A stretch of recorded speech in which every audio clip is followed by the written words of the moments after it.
성령 충만을 구경하던 무리들이 있었습니다. 그리고 그 무리들은 성령 충만 받은 제자들의 모습을 보고 두 부류로 나뉘게 되죠. 한 부류는 하나님의 일을 인정합니다. 그래, 맞다. 하나님이 일을 하셨다라고 하면서 하나님의 큰 일을 말하는 것을 듣고 놀라워하죠. 신기해합니다. 그리고 한 부류는 하나님의 일을 인정하지 않으려는 사람들이었습니다. 이들은 조롱하고 폄하하고 그러겠죠. 술에 취했다라고 이야기를 합니다. 이 소리를 들은 베드로는 일어나서 이제 설교를 하기 시작합니다. 그래서 어떤 사람들은요, 그리스도인이 혹은 하나님의 일을 할 때에 사람들로부터 조롱받고 비판당하고 그렇게 해도 인내해야 된다라고 하는 사람들이 있습니다. 물론 그렇게 해야 될 때가 있죠. 예수님이 십자가 앞에서 겪으셨던 그 모든 일들은 다 예수님이 반응하지 않습니다. 사도행전 8장 32절 읽는 성경 구절이 이것으니 일러시되 그가 도살자에게로 가는 양과 같이 끌려갔고 털 깎는 자 앞에 있는 어린 양이 조용함과 같이 그의 입을 열지 아니하였도다 라고 기록되어 있습니다. 예수님은 반응하지 않으세요. 주님이 이렇게 잠잠하고 가만히 계셨던 이유는 분명한 이유가 있어서 그렇습니다. 그렇게 해야만 하나님의 사명을 완수할 수 있기 때문이죠. 만일에 예수님이 여기에 즉각적인 반응을 보였다고 해봅시다. 그러면 십자가의 그 사명을 완수할 수 있었겠습니까? 못하죠. 그들이 일일이 대응하는 것에 대해서 일일이 반박하고 그렇게 했다면 예수님은 그 십자가 사명을 완수할 수 없습니다. 그러니까 하나님의 일을 완수하기 위해서 그렇게 잠잠히 계셨던 거죠. 그래서 대부분은요, 특별한 경우를 제외하고는 대응하는 것이 현명한 판단입니다. 예수님의 제자들이 하나님의 일을 폄하하고 가치 없다라고 조롱하고 깎아내리고 그런 말을 듣고 제자들이 가만히 있습니까? 예, 우리 반응하지 말자. 우리 그냥 가만히 앉아서 그냥 기도만 계속하자. 그렇게 이야기를 해요? 아니죠. 14절을 보십시오. 베드로가 11사도와 함께 서서 소리를 높여 이르되 11사도 그러니까 제자들 12명이 다 일어났어요. 왜요? 뭐 때문에? 술에 취했다라는 소리를 듣고 이거 가만히 있으면 안 되겠다. 술에 취했다라고 하는 그 비판하고 조롱하는 사람들의 말을 듣고 12명 제자들이 다 일어나가지고 대응을 합니다. 소리를 높여 말을 하죠. 굉장히 강하게 대응을 하는 걸 볼 수 있습니다. 적극적으로 하나님이 하시는 일, 성령이 하시는 일에 대해서 변론합니다. 야, 이거 너희들이 생각하는 것처럼 그런 게 아니야. 이건 하나님이 하시는 거야.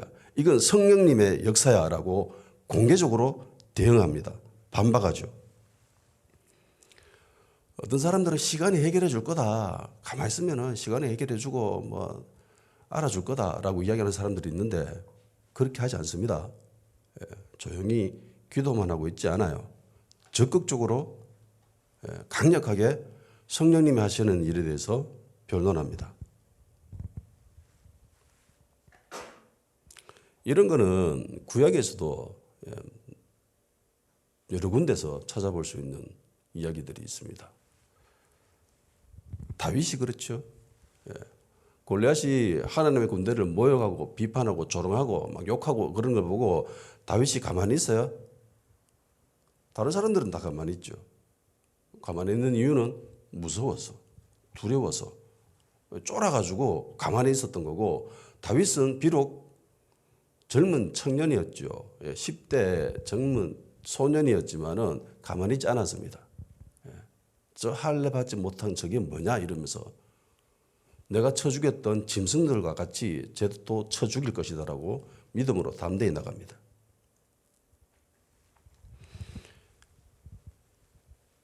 하나님의 군대를 모욕하는 골리앗을 보고 다윗은 거룩한 분노가 일어나죠. 그래서 믿음으로 담대히 나가가지고 돌 던져 죽였습니다. 하나님의 일, 성령이 하시는 일을 보고 모욕하고 폄하하고 조롱하는 사람들을 향해서 우리는 믿음으로 나아가야 될 그런 필요를 인지하게 됩니다. 오늘은 본문에 주된 내용보다는 성령 충만에 대해서 제가 한번 제대로 건전한 지식에 대해서 한번 설명해 드리려고 합니다. 잘 모르는 사람들은요, 이 성령 충만이라고 하는 것을 자의식이 사라지거나 혹은 의식이 없어지거나 뭐 비몽사몽 간에 벌어지는 뭐 그런 것이라고 생각하는 사람들이 있습니다. 마치 꿈꾸는 것처럼, 잠자는 것처럼 자신의 생각도 의지도 몸도 자유롭게 움직이지 못하는 뭐 그런 상태라고 생각하는 사람들이 많이 있습니다. 근데 진짜 그럴까요? 이건 굉장히 잘못된 생각입니다. 자, 보십시오. 제자들이 성령으로 충만함 받아가지고 방언을 말했습니다. 그죠?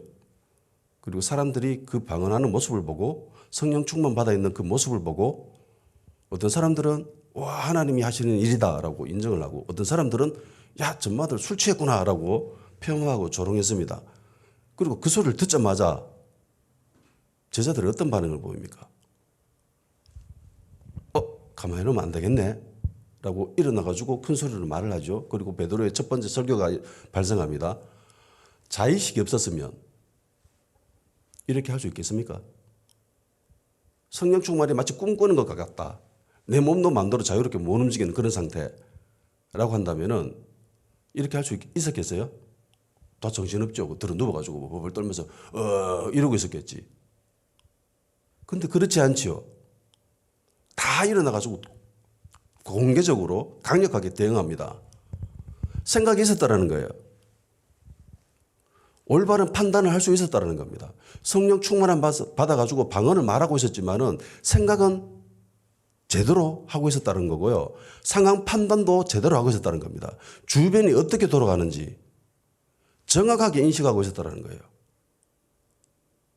그래서 어떤 사람들은 성령 충만 받았는데 막 이렇게 기도하면서 이게 내가 지금 성령 충만 받은 게 맞나라고 의심하는 사람들이 있습니다. 왜냐하면 생각이 멀쩡하거든. 주변 사람들이 어떻게 돌아가는지 그거 다 알거든. 옆에 막 기도하면서 막 콧물 흘려가지고 땅바닥에 흥건하게 이렇게 묻어 있으면 저거 보고 더럽다 이러면서 그러고 있는 내 생각을 이게 내가 성령 충만 받은 모습이 맞나? 라는 생각을 할 때도 있습니다. 근데요, 그게 정상입니다. 상황 판단을 다 하고 있었다는 거예요.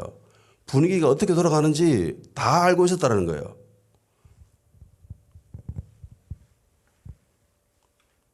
잘못된 해석을 하는 것을 보고 야, 이거 대응해야 되겠다. 가만히 있으면 안 되겠다라고 하면서 모두 다 일어나가지고 공개적으로 말을 합니다. 성령 충만 받은 상태에서도요, 얼마든지 주변 상황을 정확하게 인식할 수 있었습니다. 상황 판단이 참 잘 되었고요. 정상적인 사고, 생각을 하였다는 거예요. 충분히 이성적으로 생각 가능하고 적절한 대응을 할 수 있었습니다. 흔히 우리가 생각하는 몽환적인 분위기, 뭐 황홀경, 무아지경, 뭐 꿈꾸는 것 같은 그런 상태, 그게 성령 충만이 아니라는 겁니다. 아시겠습니까? 물론 성경에는 이런 영적 신비 체험이라고 부르는 이런 황홀경과 같은 일들이 벌어집니다. 헬라어로는 엑스타시라고 되어 있는데 보통 뭐 이렇게 마약 맞고 이렇게 애들이 환각 상태 있잖아요. 그런 것처럼, 그런 엑스타시라고 하잖아요. 그런 것처럼 성경에도 믿음의 조상들도 이런 일들을 경험을 했었습니다. 흔히 우리는 입신이라고도 많이 이야기를 하잖아요. 사도행전 10장 9절에서 11절 이튿날 그들이 길을 가다가 그 성에 가까이 갔을 때 그때 베드로가 기도하려고 지붕에 올라가니 그 시각은 제6시더라. 그가 시장하여 먹고자 하매 사람들이 준비할 때에 황홀한 중에 하늘이 열리며 한 그릇이 내려오는 것을 보니 큰 보자기 같고 뇌기에 매어 땅에 드리웠더라. 부정한 짐승, 그거 보고 하나님 음성이 들리죠. 잡아먹으라. 황홀한 중에 엑스타시예요. 그러니까 바울이 입신한 거죠. 정신을 못 차리고 있는 거예요. 제대로. 그리고 사도행전 22장 6절에 가는 중 다메섹에 가까이 갔을 때에 오정쯤 되어 호련히 하늘로부터 큰 빛이 나를 둘러 비치매라고 하면서 바울이 자기가 다메섹에 가는 도중에 예수 그리스도를 맞이한 체험, 그런 영적인 신비 체험을 하잖아요. 그걸 기록하고 있었고요. 그리고 17절에 후에 내가 예루살렘에 돌아와서 성전에서 기도할 때에 황홀한 중에라고 되어 있습니다. 성전에서 기도하고 있는데 이런 황홀경에 빠진 거예요. 입신에 들어간 거예요. 엑스타시 된 거예요. 그러니까 보세요. 바울이 다메섹 가는 길에는 예수님 믿고 있었던 상태입니까? 믿지 않고 있었던 상태입니까? 예수님 안 믿었죠? 예수님 믿는 사람들을 잡아서 감옥에 집어넣으려고 그 목적을 가지고 갔어요. 예수님 안 믿는 상태예요. 예수님 안 믿는 상태니까 당연히 성령 충만 받았습니까? 못 받았습니까? 못 받았지요. 결국은 다메섹에 가가지고 거기서 안수 받아서 성령 충만 받잖아요. 그러면서 눈에 비늘이 떨어집니다. 그죠? 그러니까 성령 충만이라는 것과 이런 엑스타시, 황홀경, 입신이라고 하는 것은 별개예요. 바울이 나중에 또 고백하잖아요. 고린도후서 12장 1절 4절 무익 하나만 내가 부득불 자랑하노니 주의 환상과 계시를 말하리라. 내가 그리스도 안에 있는 한 사람을 아노니 그는 14년 전에 셋째 하늘에 이끌려간 자라. 그가 몸 안에 있었는지 몸 밖에 있었는지 나는 모르거니와 하나님은 아시느니라. 내가 이런 사람을 아노니 그가 몸 안에 있었는지 몸 밖에 있었는지 나는 모르거니와 하나님은 아시느니라. 그가 낙원으로 이끌려가서 말로 표현할 수 없는 말을 들었으니 사람이 가히 이르지 못할 말이로라. 바울이 셋째 하늘에 올라간 그런 놀라운 경험을 14년이 지난 후에 이야기합니다. 마지 못해서 그것도. 내 예전에 이런 일이 있었다라고 하면서. 근데 바울이 뭐라고 합니까? 제정신이 아니죠. 내가 몸 안에 있었는지 몸 밖에 있었는지 모른다는 겁니다. 제정신이 아닌 거예요. 이성적인 사고가 가능해요? 못해요? 잘 안 돼요. 이 황홀경에 들어가게 되면은, 엑스타시 되면은 이게 잘 몰라요. 이게 꿈인지 뭐 환상인지 현실인지 이게 분간이 잘 안 돼. 내가 지금 몸 안에 있는지 몸 밖에 나와서 돌아다니고 있는지 이것도 잘 몰라. 하나님만 아신다라고 하잖아요. 바울이.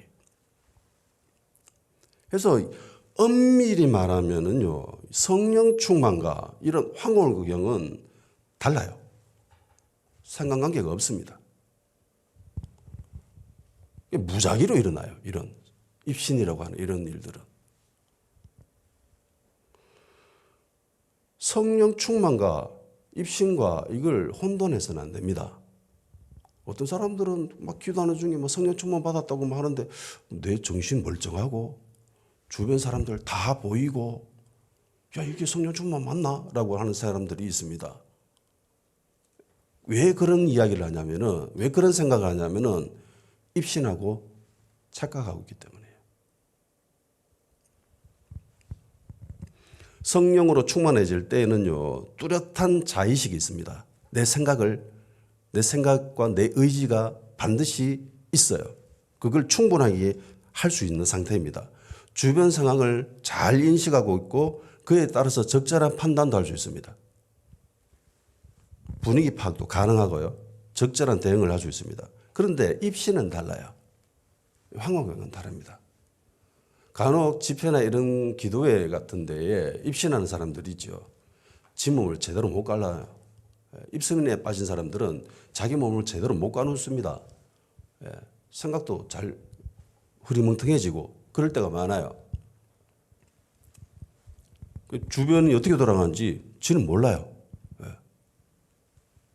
그래서 그런 사람들을 케어해주고 도와줘야 될 그런 게 필요합니다. 바울도 자기가 고백하잖아요. 잘 모르겠다. 왜 들어간지 나 잘 몰라. 상황 파악도 안 되고 정신도 없고 그래요. 그래서 성령 충만에 대해서 오해하지 말아야 됩니다. 상관관계가 없어요. 별 상관이 없습니다. 입신은요, 황홀경이라고 하는 이것은요, 성령 충만 전에 올 수도 있고요. 성령 충만 받은 후에 올 수도 있습니다. 그리고요, 입신이라고 하는 것은 일평생 한 번도 경험해 보지 못할 수도 있습니다. 아니, 대부분 사람들이 경험해 보지 못하고 살아갈 겁니다. 그런데 예수님 믿는 사람이라면요, 이 성령 충만은 다릅니다. 예수님 믿는 사람이라면은 이 성령 충만이라고 하는 거는요, 무조건 누구든지 언제나 가능합니다. 아멘. 성경 그 어디에도 그리스도인이 성령 충만 받을 수 없다라고 기록된 곳이 있습니까? 사도행전을 읽어보면은요, 당신 지금 예수님 믿었습니까? 라고 했을 때, 나 지금 예수님 믿었습니다. 그러면 사도들이 또 하나 묻는 게 있습니까? 당신 성령으로 충만 받았습니까? 라고 묻죠. 그럼 난 성령 충만 받았다는, 성령 충만이라고 하는 것을 들어보지도 못했습니다라고 하면은 기를 쓰고 성령 충만 받게 해주죠. 그리고 성령 충만 받죠. 성경 그 어디에도 당신은 예수님은 믿는 것은 가능하나 성령 충만 받는 것은 불가능합니다. 당신은 일평생 성령 충만 받지 못한 상태로 살다가 그냥 구원 받으십시오라고 기록된 곳이 있습니까? 그렇게 행동하는 제자들의 모습을 본 적이 있나요? 그런 뉘앙스조차도 있습니까? 없어요. 예수님 믿으면 그 다음에는 반드시 성령 충만 받게끔 제자들이 막 몰아갑니다. 그리고 그렇게 되지요.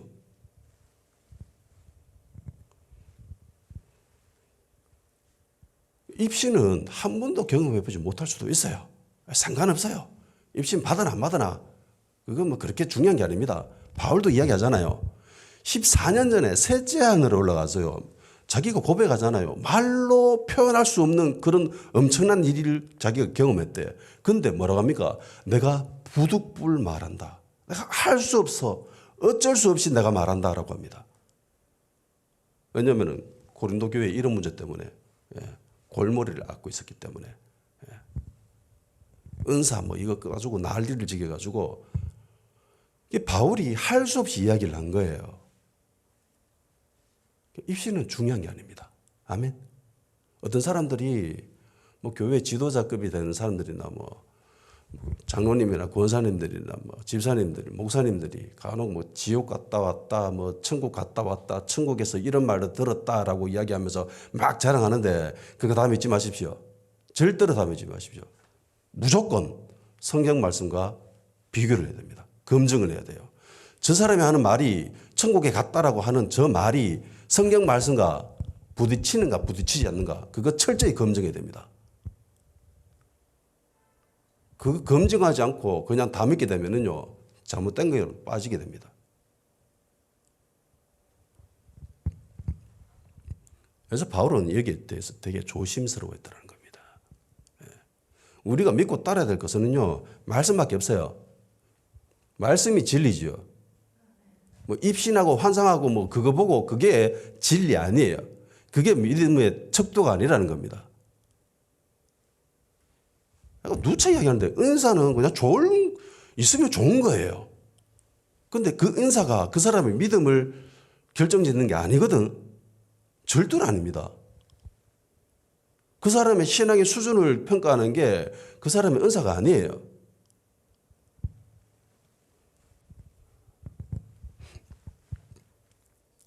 그래서 여기서 또 하나 더 생각해 봐야 될 게 방언에 대해서 생각해 봐야 됩니다. 방언에 대해서도 오해할 부분이 상당 부분 있기 때문이에요. 어떤 사람들은 방언에 대해서 이렇게 생각합니다. 나는 말 안 하고 그냥 입 닫고 있는데 성령님이 나 안에서 막 역사해가지고 막 내 입을 열더니 막 내 입에서 이상한 말을 막 뱉어. 나는 가만히 있는데, 나는 입 닫고 있는데. 그런 상태가 방언이다라고 생각하는 사람들이 있습니다. 과연 그럴까요?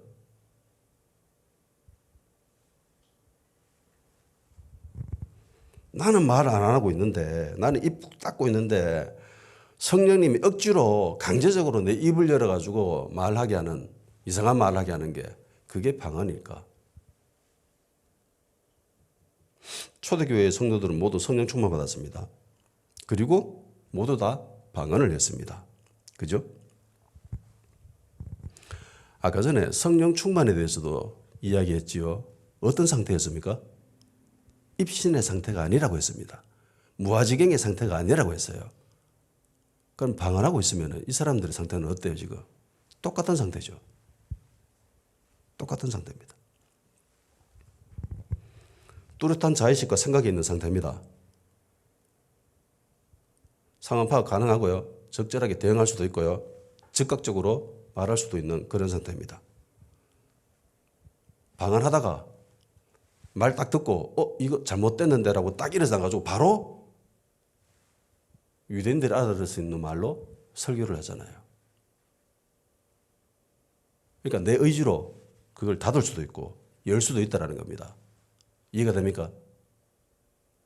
만일에 성령님이 강제적으로 내 입을 열어서 막 말하게 했으면 베드로가 설교할 수 있어요? 너 지금 설교해야 되는데 저 사람들한테 내가 이거 지금 하나님의 일이라고 말해야 되는데 내 입이 계속 지금 이상한 말을 하고 있어. 내 의지로 이걸 닫을 수 있었다라는 겁니다. 바울이, 다른 모든 제자들이 다. 그러니까 방언이라고 하는 거는요, 나는 하려고 안 하는데 막 성령님이 억지로 막 내 입을 강제적으로 네 입 벌려 이래가지고 막 이상한 말 집어넣어가지고 막 알라라 그러면서 그렇게 하는 게 아니라는 겁니다.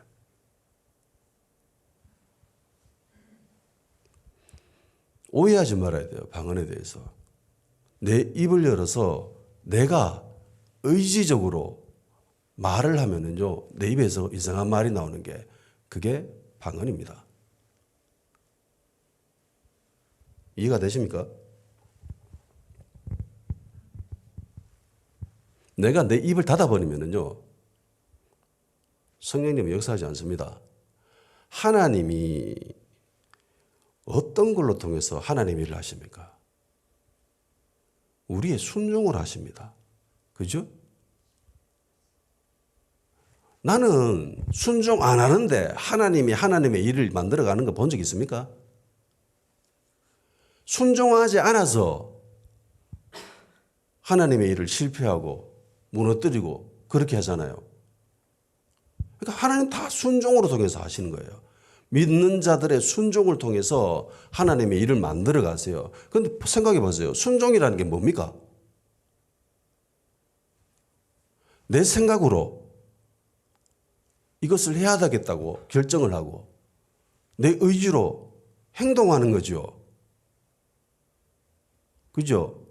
그게 순종입니다. 방언도 마찬가지인 겁니다. 방언도 하나님의 일이죠. 성령이 하시는 일입니다. 내가 내 입을 열어서 말하게끔 풀어놔야 돼요. 내가 입 꼭 닫고 있으면요, 절대로 안 일어납니다. 예전에 자매 하나 방언 못 받아서 정말 속 썩이던 자매 있었는데 결국은 방언 받고 좋아했거든요. 그 자매가 하는 말이 그런 거예요. 이게 방언인 줄 몰랐습니다. 전도사님 방언이 이런 건 줄 잘 몰랐어요. 막상 해보니까 좀 시시한데요 라고 합니다. 그럴 수 있어요. 막상 방언 받고 보면은 자기가 생각하고 있었던 것하고 좀 다르다고 생각할 수 있습니다. 왜냐하면 그 자매는 성령님이 강제로 막 역사해가지고 나는 입 꾹 닫고 있는데 막 입을 쭉 열어가지고 말해 이러면서 막 그런 걸로 착각한 거죠. 그게 아니라는 겁니다. 내가 내 입을 닫아버리면은요, 성령님도 더 이상 역사하지 않습니다. 내가 예수님 안 믿겠다고 결정하고 믿어버리면 예수님 못 믿죠. 구원 못 받습니다. 하나님이 사정사정 해가면서 막 강제적으로 그렇게 일을 하세요? 거의 그렇게는 일을 안 했습니다. 대부분 그렇게는 일을 안 하십니다. 하나님은 인간의 자유의지를 꺾으면서까지는 잘 일하시지 않으세요. 순종을 통해서 하시지. 사도행전 2장 4절 그들이 다 성령의 충만함을 받고 성령이 말하게 하심을 따라 다른 언어들로 말하기를 시작하니라. 말하기를 시작한 사람들은 제자들입니다. 성령님이 아니에요. 성령님이 안에서 역사하셨고요. 내가 내 입을 열어서 말을 했는데 이상한 말이 나온 거예요. 그게 방언입니다. 저는 지난 시간에 성령 충만에 대해서 가장 큰 특징이 말과 연결되어져 있다고 이야기했습니다. 우리가 흔히 생각하던 성령 충만이라고 하는 이미지, 막 불 같고 막 뜨겁고 막 박수 치면서 진동이 있고 막 그런 게 아니라고 했습니다.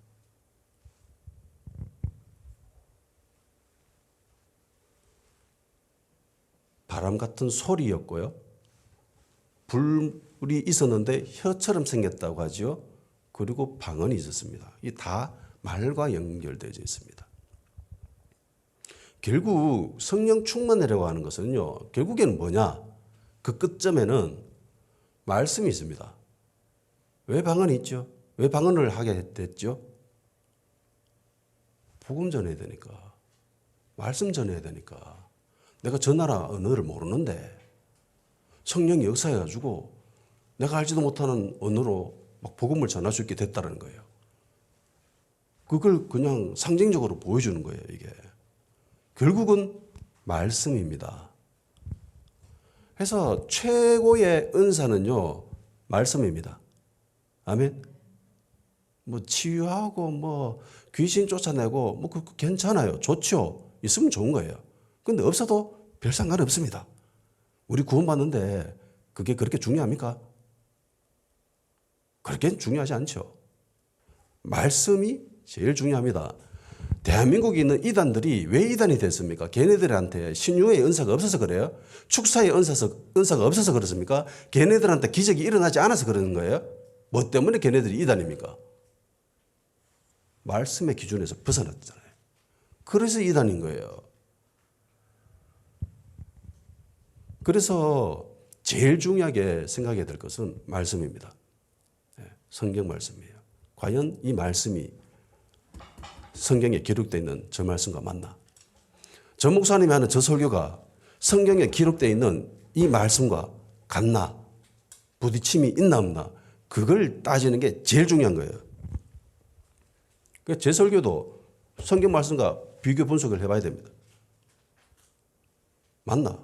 저 목사가 하는 말이 진짜 맞나? 성경에 기록되어 있는 거. 저는 무조건 성경에 있는 것만 이야기합니다. 저는 이게 제 1의 원칙으로 삼습니다. 결국은 성령 충만한 이 결과가 베드로의 설교를 통해서 나타나죠. 술에 취했다라는 소리를 듣고 베드로가 벌떡 일어나가지고 설교하기 시작합니다. 야, 이거 가만히 놓으면 안 되겠다 싶어가지고 변호합니다. 그러면서 이야기하죠. 지금 3시다. 지금 3시기 때문에 요즘으로 치면 오전 9시예요. 낮부터 술 먹는 사람은 별로 없잖아요. 간혹 있긴 있지만은 그런 사람은 거의 없습니다. 지금 3시기 때문에 술 취한 게 아니다. 너가 생각처럼. 그리고 유대인들은요, 대체로 오순절 날이나 뭐 6월절 이런 때 오전 10시까지 금식한다고 합니다. 그러니까 당연히 술 취한 게 아니죠. 그래서 술 취한 게 아니다. 라고 이야기하면서 설교를 합니다. 베드로의 첫 번째 설교죠. 성령 충만 받고 난 뒤에 베드로의 설교인데 대체로 제가 A4 용지에 앞뒤로 설교 준비 한 장 하는데 시간이 꽤 많이 걸립니다. 별거 아니라고 생각할 수 있는데 이거 설교 준비하는데 한 4시간에서 5시간 정도 시간이 걸려요. 배경 지식이나 뭐 주석이나 뭐 주예나 뭐 이것저것 살펴보고 그리고 내 생각을 정리하고 원고까지 만들어가는데 한 4시간에서 5시간 정도 걸립니다. 근데 베드로는 이런 설교 준비가 없었죠. 설교 준비 안 합니다. 즉흥 설교입니다. 14절에서 40절까지 베드로의 설교입니다. 근데 베드로의 설교를 보면은요, 구약 성경을 여러 군데 인용을 합니다. 구약 성경 여러 군데서 인용을 합니다. 그리고 베드로의 이 설교가 얼마나 강력했는지, 힘이 있었는지, 이 설교를 듣고 몇 명이 예수님 제자가 되기로 결정합니까? 41절에 있지요. 그 말을 받은 사람들은 세례를 받음에 이날에 신도의 수가 3,000이나 더하더라. 3,000명이었습니다. 3,000명. 그래서 제가 이 말씀 때문이라도 얘네들이, 이 제자들이 성령 충만 받은 장소는 다락방이 아니다 라는 생각입니다. 저는 그 생각이에요. 성전이었다. 성전이면 충분히 3,000명이 모일 수 있죠. 3,000명 이상 모일 수 있죠. 근데 다락방에는 불가능합니다. 당시에 예루살렘에 지금도 예루살렘 구시가지 가보면은 골목이 좁아요. 예루살렘 이 도시 자체가 산악지형이거든요. 평지가 아니에요. 그러니까 큰 대로가 없어요. 평지라야 큰 대로를 만들 수 있고, 그런데 예루살렘은 그런 도시가 아니에요. 다 골목이 좁아요. 그 좁은 도시에 어떻게 3,000명이 모일 수 있겠습니까? 그래서 제 생각에는 여기서 성령 충만 받은 이 사람들은 마가의 다락방이보다는 성전이 맞다라는 생각입니다. 제 생각은 그래요. 어쨌든 3,000명이나 베드로의 설교를 듣고 회심했습니다. 예수님 제자가 되기로 결정했습니다. 근데 베드로가 어떤 사람이었습니까? 좀 전만 하더라도 두려워하고 무서워했던 사람입니다. 할 수 있다고 큰 소리 쳤는데 막상 당해보니까, 바로 눈앞에 있어 보니까 감당이 안 되거든요. 그래서 예수님 3번 부인하고 도망쳤지요. 십자가 앞에서 나 몰라라 하면서 토꼈습니다. 도망쳤습니다. 그리고 예수님이 돌아가시고 난 이후에도 제자들은 무서워가지고, 유대인들이 두려워가지고 저거 방에 모여가지고 문 꼭꼭 걸어 잠가놓고 그렇게 두려워서 떨고 있었던 제자들입니다.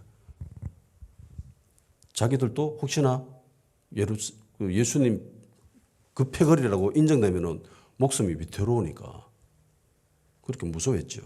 근데 성령으로 충만받고 난 뒤에 베드로가 어떻게 됩니까? 달라지죠. 달라집니다.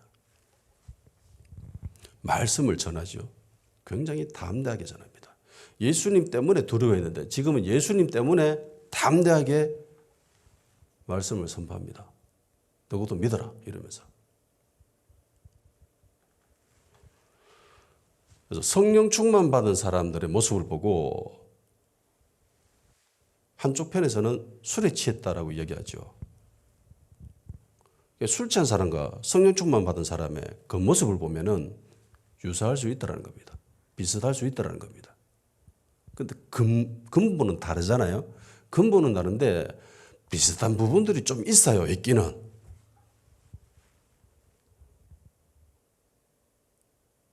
조롱하는 사람들이 술 취했다고 하는 것은 술 취한 것처럼 보이기 때문에 그렇게 이야기한 거거든요.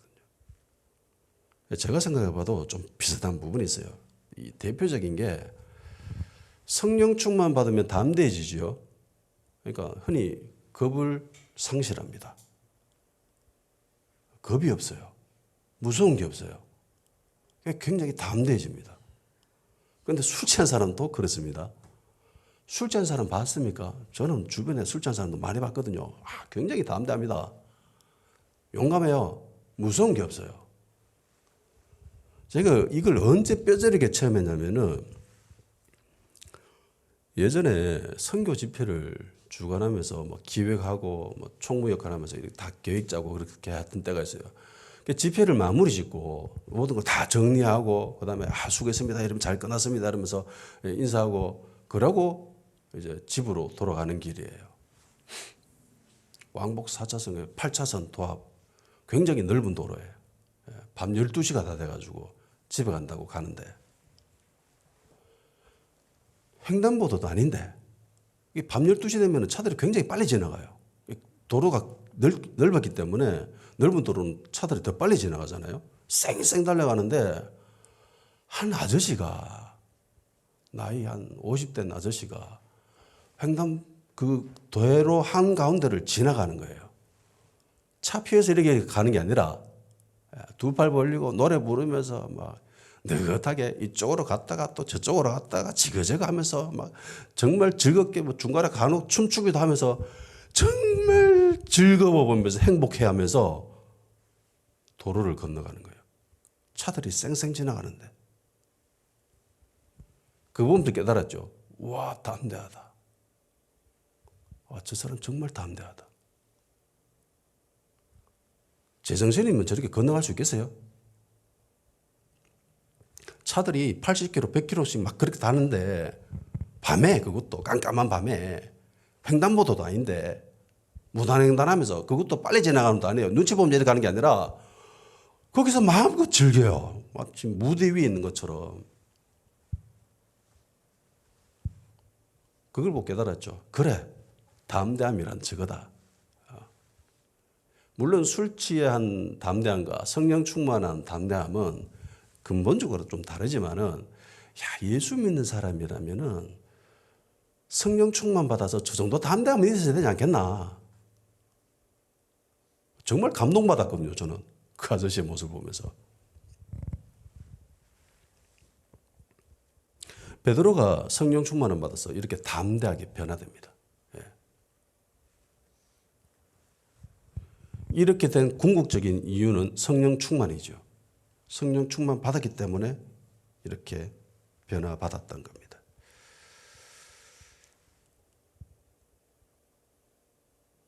제가 여기서 또 하나 말씀드리고 싶은 게,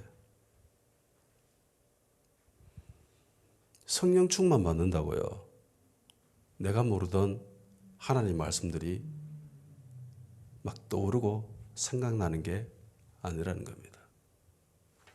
베드로가 설교를 하면서 보면은 구약의 많은 군데서 인용을 합니다.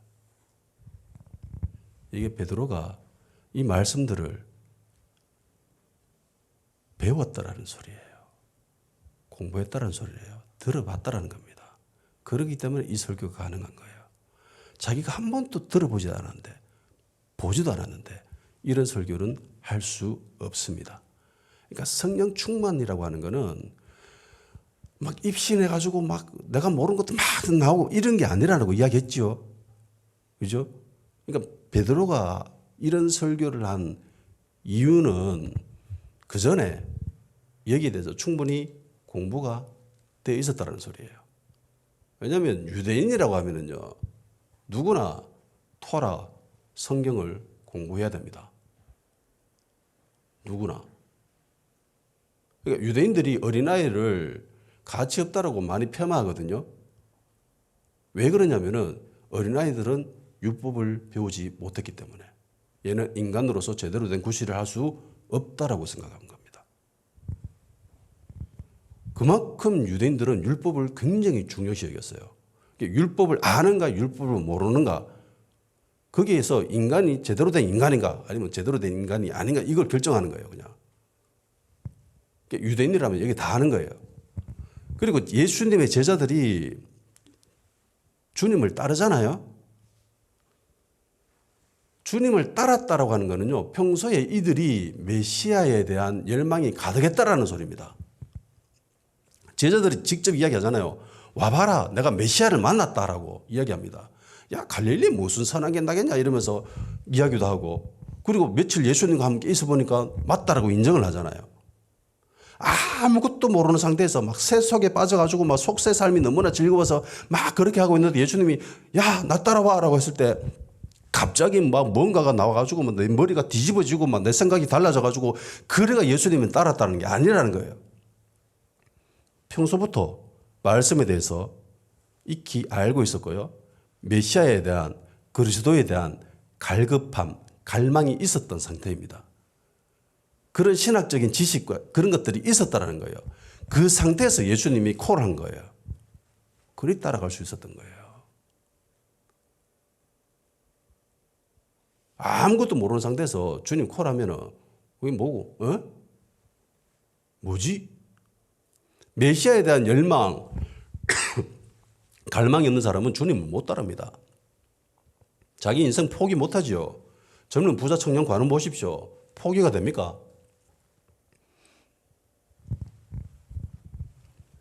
예수 그리스도에 대한 갈망보다 지금 현세에 있는 내 삶이 더 충족하고 그게 더 만족스러우니까 못 가는 거예요.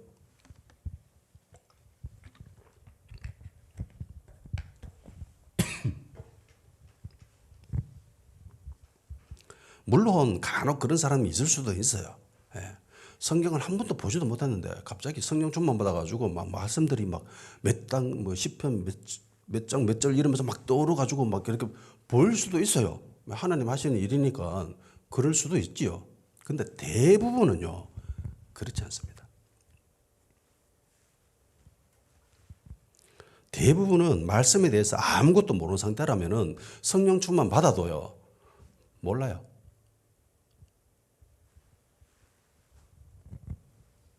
이 대표적인 사람이 바울입니다. 바울은요, 굉장한 신학적인 지식을 소유하고 있었던 사람입니다.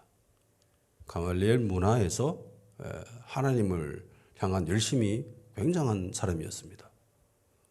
그 상태에서 하나님의 사람으로 변화가 되잖아요. 성령 충만 받게 되잖아요. 그러니까 얼마나 많은 일을 감당합니까? 엄청난 일을 감당하게 되죠. 요한복음 14장 26절 보혜사 곧 아버지께서 내 이름으로 보내실 성령 그가 너희에게 모든 것을 가르치고 내가 너희에게 말한 모든 것을 생각나게 하리라. 가르치게 하고요. 생각나게 만들게 하시는 분이 성령님이십니다. 예수님이 예전에 한번 말했는데 제자들이 성령 충만 받기 전에는 저게 무슨 소린가? 라고 하면서 아무런 감각이 없어요. 깨달음이 없습니다.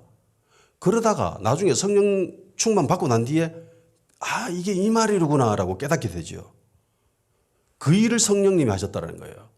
그런데 만일에 예수님이 하셨던 그 말을 들어본 적이 없어. 들어본 적이 없는 상태에서 성령 충만 받아서 그러면 그 말씀들이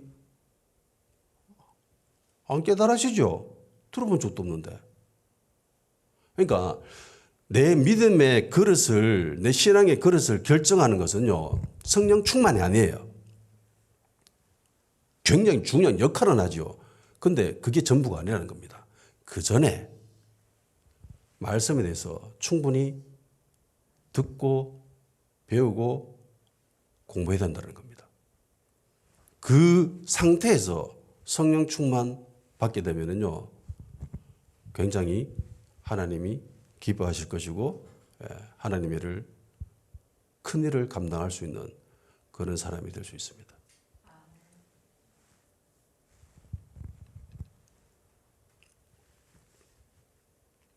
그러니까 말씀에 대한 그릇이 클수록 성령 충만 받고 난 뒤에 그 사람의 그릇도 커집니다. 그러니까 베드로도 성령 충만 받기 전에 말씀에 대해서 충분히 공부했고 지식이 있었다는 것을 알 수 있게 되는 거죠. 성령 충만 받고 난 뒤에 그 말씀이 더 잘 깨달아지게 되는 거. 계시가 임하기 때문에.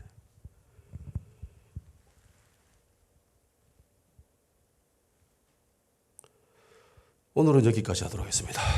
다 같이 기도하는 시간 좀 가지도록 합시다.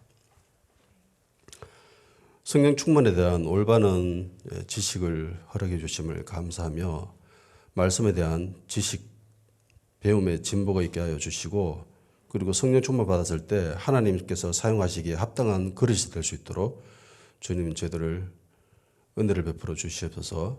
성령님이 하시는 모든 일에 순종할 수 있는 성도가 될 수 있도록 그런 교회가 될 수 있도록 그리하여 하나님의 큰 일을 이루는 교회가 될 수 있는 그런